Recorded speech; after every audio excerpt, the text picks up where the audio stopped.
Okay, we got a 2000 Land Rover Discovery in the workshop today. I need to pull something out of it. This is a parts car.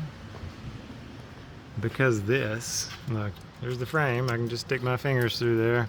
This thing is rusted, just completely destroyed with rust.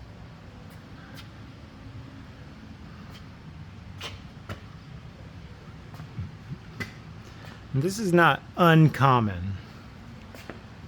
I mean, look at that.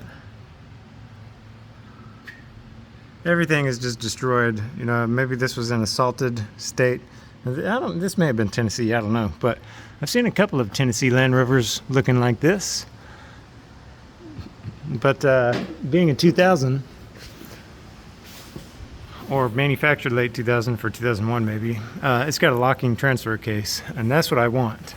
So the early 2000s, maybe 98 through 01, a lot of them had a locking transfer case out of the factory, but if you wanted the option, all they really did was install a different knob basically inside the car so you could actually turn it on.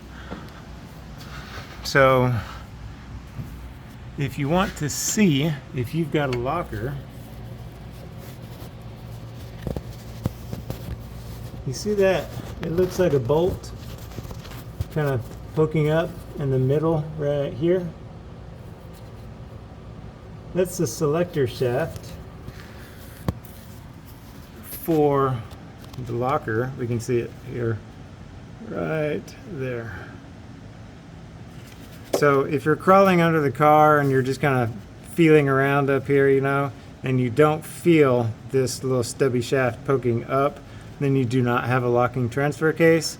If you're running your fingers over here and you can kind of feel that threaded stud poking up, then you have a locking transfer case.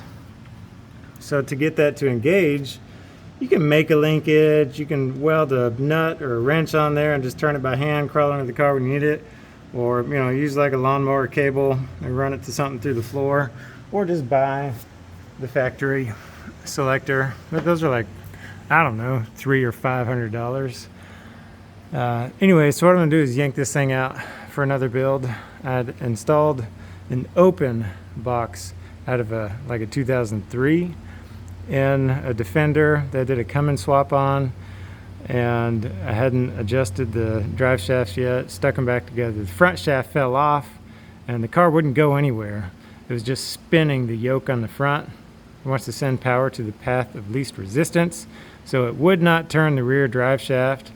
It was just spinning the front yoke. So we're gonna solve that by putting a locking transfer case in there. So I'm gonna get this thing out real quick and prep it for install in the other vehicle.